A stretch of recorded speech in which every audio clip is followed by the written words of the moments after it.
Neste oitavo bloco da minha discussão sobre o SUS e dos pensadores que elaboraram o projeto do SUS, e esses pensadores tinham a sua ideologia pautada no comunismo de conselho. Embora essa vertente é pouco conhecida no Brasil, mas a atuação de pessoas como o Ezio Cordeiro, se vocês entrarem na internet, vocês vão ver que ele é a referência do SUS. Ou mesmo do Eleutério Rodrigues Neto, que era um militante fervoroso do PCB. Agora, nós temos que entender que na década de 60 e 70, precisamente a década de 70, porque o Instituto de Medicina de Saúde, que surge dentro da Universidade Estadual do Rio de Janeiro e que tem a figura do Ezio Cordeiro como um dos principais interlocutores dessa ideia da universalidade da saúde pública,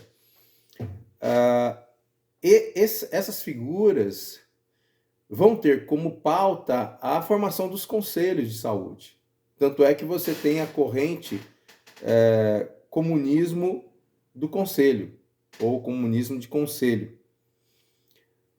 Eu já discuti a questão da sociedade fabiana e tal. Esses comunistas de conselho, eles vão trabalhar a ideia da defesa da classe operária, dos direitos da classe operária, mas de forma gradual dentro do sistema capitalista. O foco deles é a classe operária, mas não de forma revolucionária como tem o pensamento de Marx.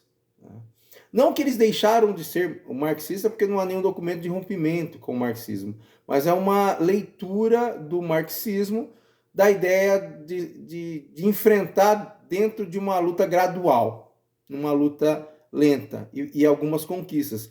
Então, o projeto do SUS, ele é um projeto de idealistas comunistas. Tá? Isso é só você olhar os documentos. Inclusive, eu faço uma referência a este livro, que é Saúde, Trabalho e Formação Profissional, que reúne, através do Antenor Amâncio, ideias de um debate que aconteceu em 1989, quer dizer, um ano após a Constituição da República Federativa, e que já está inserido o projeto dos Comuna, que é o SUS. Né? O Ezio, eu estou fazendo uma defesa aqui, porque o Conselho Municipal de Saúde, e eu estou participando do Conselho justamente por ser simpatizante dos comunistas de Conselho. Eu não sou um membro atuante desses membros do Conselho,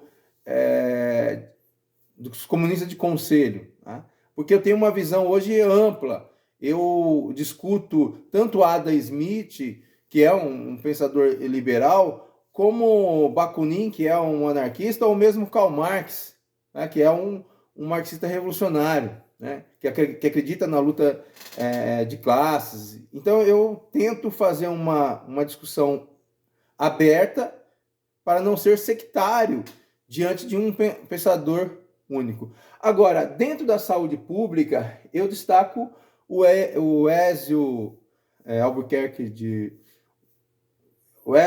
Cordeiro, porque ele tem um pensamento bacana em relação à universalidade da saúde, foi uma pauta da década de 70.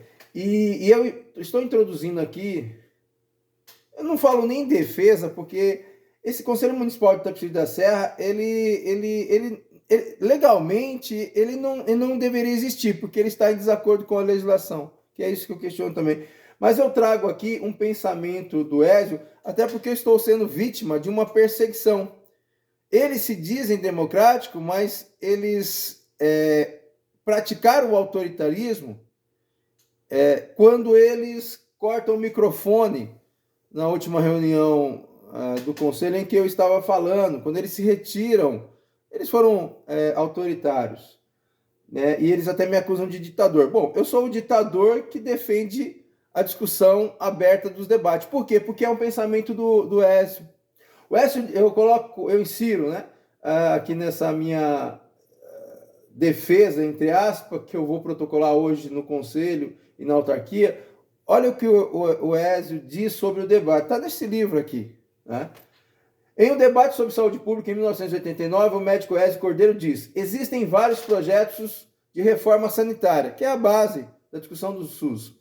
Da mesma forma que existem vários projetos de socialismo. Olha o Ézio falando sobre socialismo aqui, isso em 1989. Provavelmente o projeto socialista do PT, então o PT já existia naquela ocasião e já tinha seus deputados, inclusive, não é exatamente o projeto socialista do PCB ou PCdoB. Lembrando que em 1986, tanto o PCB quanto o PCdoB tinham 3 deputados cada um, deputados federais, tá? E que participaram da elaboração da Constituição e teve ideias desses caras aqui.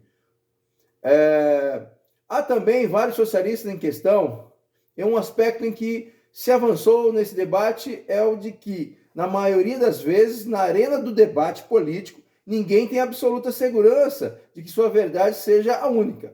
Isso foi algo importante, o que os movimentos socialistas conseguiram chegar. Então, quer dizer, a minha definição, Ézio deixa claro que a discussão é política. Né? A discussão é política, eles estão me acusando que eu sou um político. Sim, porque o Ézio deixa claro isso. Né?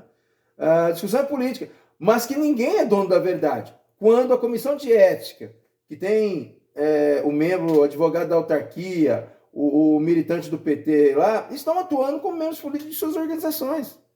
Só que, a partir do momento que eles cortam o microfone, se retiram, eles não estão provocando debate. Porque é um debate de ideias. Então, a minha permanência no Conselho, independente da expulsão, porque a expulsão pode ser do quadro ali de votar, mas eu posso participar como cidadão. Por mais que eles queiram me retirar da organização do Conselho, eles não podem me tirar da plenária do Conselho. Por isso que eu digo que eles são antidemocráticos, porque eles são contrários ao debate. Essa é a minha análise de hoje do bloco 8.